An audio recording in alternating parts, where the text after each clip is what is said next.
Imagine you're a young, ambitious politician in ancient Rome. You've got charisma, the people love you, and you're on the rise. But as you climb higher and higher, something starts to change. You start to believe in your own legend. You start to think that maybe, just maybe, you're the one who can control everything. You can shape the world in your image. That's exactly what happened to Julius Caesar, a man who went from being a champion of the people to a tyrant who pushed Rome to the brink of collapse. Now, I know some of you might be thinking, another story about a dead Roman guy? Get me out of here. But stay with me, because Caesar's story is not just about history. It's about how power can twist and corrupt even the brightest minds. And I promise, you'll leave this room with a story you won't forget.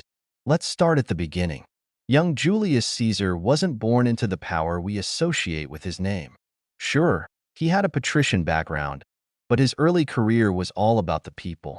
He was a guy who stood up to the elite and said, "Hey, these people deserve better." He pushed for land reforms, defended the poor, and made sure everyone knew he was on their side. Sounds like a pretty good guy, right? But let me tell you a little secret. Caesar wasn't just a hero. He was a mastermind. Every move he made was calculated to win the people's favor and, ultimately, power. But there's a funny thing about power. It's addictive. Once you get a taste, you start to crave more. Caesar's real turning point came in 49 BC, when he did something that would change Rome forever. He crossed the Rubicon River with his army, a move that was basically saying, "Rome, I'm in charge now."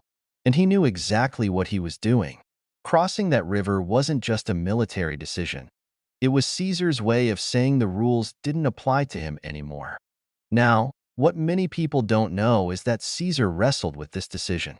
Historians suggest he was conflicted, knowing that crossing the Rubicon would ignite a civil war.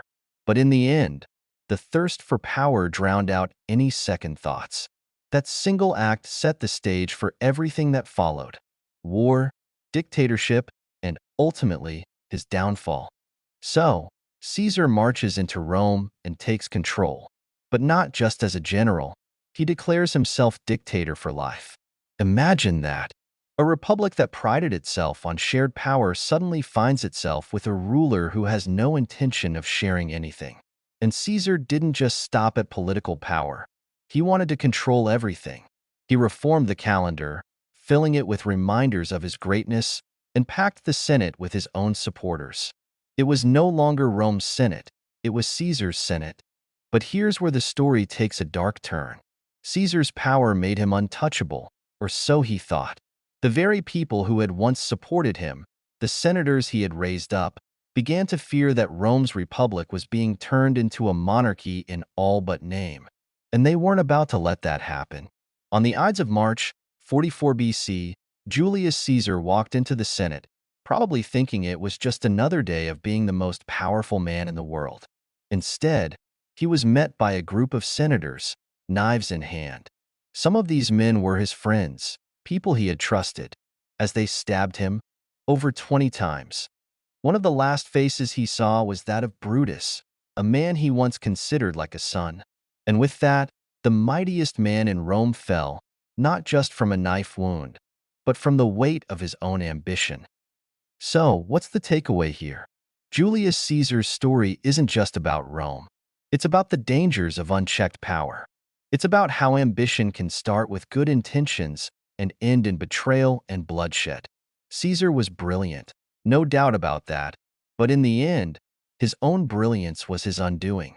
And that's why Caesar's story still matters.